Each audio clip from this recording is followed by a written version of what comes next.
গতকাল ছিল আমার নতুন টিউশনির প্রথম দিন, কিন্তু বড় ভাই সাবধান করে দিয়েছে ছাত্র নাকি অনেক টাউটবাজ, আমি যেন সেইভাবে পড়াই। তো আমি প্রথম দিন টিউশনিতে গেলাম, গিয়ে ছাত্রকে জিজ্ঞাসা করলাম, তোমার নাম কি? তখন সে বলল, স্যার আমার নাম ফটিক, কিন্তু আমার স্কুলের বন্ধুরা আমাকে আদর করে ফটকাবাজ বলে ডাকে। ছাত্রের মুখ থেকে এই কথা শোনায় বুঝতে পারছিলাম ছাত্র আমার 1 নম্বরের টাউটার। আমিও কম যায় না, আমি আমার ছাত্রকে বললাম, শোনো ফটিক, আমি খুব রাগী একটা মানুষ, তোমার মতো অনেক ফটকাবাজ ছেলেদের আমি পিটিয়ে মানুষ করেছি, তাই আমার সাথে কোনো চালাকি করবে না, প্রতিদিনের পড়া প্রতিদিনই শেষ করতে হবে। তখন ছাত্র আমার মুখের দিকে তাকিয়ে বলল, আমি কি আপনাকে স্যার বলে ডাকবো নাকি দুলাভাই বলে ডাকবো? তখন আমি বললাম, দুলাভাই বলে ডাকবে মানে? ফাজলামি করো, স্যার বলে ডাকবে। তখন সে বললো, আসলে 2 দিন পর তো আপনি আমার দুলাভাই হবেন, তাই আগে থেকে ডাকার অভ্যাস করে নিচ্ছি। তখন আমি বললাম, দুলাভাই হবো মানে? তখন সে বলল, স্যার আমার 3 বোন, 2 বোনের বিয়ে হয়ে গেছে, কিভাবে হয়েছে জানেন? তখন আমি বললাম, কিভাবে? তখন সে বলল, স্যার আমাদের পরিবারের আর্থিক অবস্থা তেমন ভালো না, তাছাড়া বর্তমানে মেয়ে বিয়ে দেওয়া অনেক টাকার ব্যাপার। আমার আব্বু আম্মু খুব চালাক, তারা চালাকি করে ভার্সিটি পড়ুয়া ভালো একটা ছেলেকে আমাকে পড়ানোর জন্য নির্বাচিত করে। তারপর ওই স্যার যখন আমায় পড়াতে আসে, তখন তাকে আমার আব্বু আম্মু খুব আদর যত্ন করে।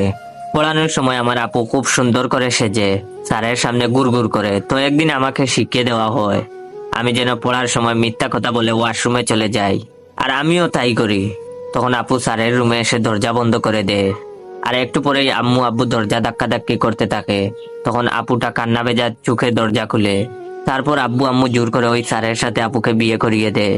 তখন স্যারের কিছুই করার থাকে না, কারণ আব্বু আম্মু স্যারকে খুব ভয় দেখায় আর বলে বিয়ে না করলে এলাকার লোকদের জানাবে। তখন স্যার নিরুপায় হয়ে কাঁদতে কাঁদতে আপুকে বিয়ে করে। এতে টাকাও খরচ হলো না, আর ভালো ছেলের সাথেও বিয়ে দেওয়া হলো। 2 জনের বিয়ে এভাবেই হয়েছে, আর 3 নম্বর বোনের বিয়ের জন্য আব্বু আম্মু আপনাকে নির্বাচিত করেছে। ছাত্রের মুখ থেকে এইসব কথা শোনার পর আমার অবস্থা খুব খারাপ হয়ে যায়। আমি উঠে দাঁড়ানোর শক্তি পর্যন্ত হারিয়ে ফেলি, হাত পা আমার থরথর করে কাঁপতে থাকে। তখন ছাত্র আমার কানের কাছে ফিস ফিস করে বলল, স্যার একটু পর আপু আসবে চা দেবার নাম করে আপনাকে দেখতে। আমি তখন কথা বলার শক্তি পর্যন্ত হারিয়ে ফেলেছি। ঠিক তখনই দেখলাম কালো একটা মেয়ে মুখে সাদা পাউডার মেখেছে, টুটে লাল লিপস্টিক, লাল টিপ, একদম অদ্ভুত খারাপ দেখতে, হাতে চায়ের কাপ নিয়ে আমার কাছে আসছে। ছাত্র তখন আমার আবার ফিস ফিস করে বলল, স্যার আমার আপু, তার সাথেই আপনাকে আব্বু আম্মু জোর করে বিয়ে দিবে।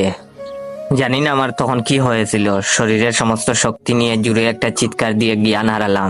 যখন জ্ঞান ফিরলো তখন দেখি ছাত্রের মা আমার মাথায় পানি ঢালছে, আর ছাত্রের বাবা আমার হাত পা মালিশ করছে।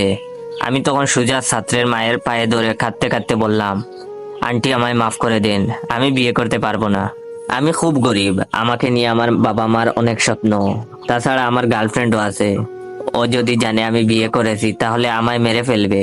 বাই দ্য ওয়ে এইটা মিথ্যা ডায়লগ ছিল। তখন তিনি বললেন, আরে বাবা তুমি আমার পা ছাড়ো, আর বিয়ে করবা না মানে কি? তখন আমি বললাম, আমি আপনার মেয়েকে বিয়ে করতে পারবো না। ছাত্রের মা আমার কথা শুনে একদম চমকে গেলেন। তারপর আমাকে সোফায় বসিয়ে বললেন, আমার মেয়ে মানে? আমার তো কোনো মেয়েই নেই, আমার তো একটা মাত্র ছেলে। তখন আমি বললাম, তাহলে ওই মেয়েটাকে? তখন তিনি বললেন, আমাদের বাসার কাজের মেয়ে। ওয়েট ওয়েট, গল্পটা শেষ করার আগে আমার এই ভিডিওটা আপনার 15 জন বন্ধুকে শেয়ার করে দিবেন। অনেকে আমার ভিডিওতে কমেন্ট করেন, জয় ভাই প্রতিদিন নতুন নতুন ফানি গল্প দেও না কেন? তো ভাই আপনাদের উদ্দেশ্যে, আমি ফানি গল্প দিয়ে কি করব? আপনারা তো লাইক কমেন্ট শেয়ার কিছুই করেন না। তো যদি চান আমি প্রতিদিন রেগুলার ফানি ফানি গল্প দেই, তাহলে অবশ্যই আমার এই ভিডিওটা আপনার 15 জন বন্ধুকে শেয়ার করে দিবেন, এন্ড কমেন্ট বক্সে বলবেন গল্পটা কেমন লাগছে, এরকম গল্প কি প্রতিদিন চান? যখন আন্টি বললেন ওই মেয়েটা ওনাদের বাসার কাজের মেয়ে, এই কথাটা শোনার পর আমার মাথায় আকাশ ভেঙে পড়লো। শেষে কিনে এই পিচ্চি ছেলে আমায় কাঁদিয়ে ছাড়লো। আমি তখন ছাত্রের মাকে বললাম, আন্টি ফটিক কোথায়? তখন আন্টি বললেন, ফটিক কে? আমি বললাম, আপনার ছেলে। তখন তিনি বললেন, আমার ছেলের নাম তো পিয়াস, আর তুমি অজ্ঞান হবার পর পিয়াস যেন কোথায় গেল। আমার মাথায় তখন জিম জিম করছে, এই ছেলেটা মহা টাউটার, এই বয়সে যেরকম টাউটারি করে, বড় হলে না জানি কি কি করে। আন্টি তখন আমার মাথায় হাত রেখে বলল, বাবা তোমার মনে হয় আজ শরীরটা খারাপ, তুমি বরং আজ চলে যাও, কাল থেকে না হয়ে এসো।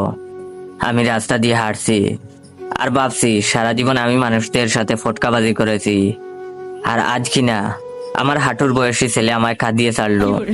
বেঁচে থাকতে এই মুখটাও ওই ছেলেকে আর দেখাবো না।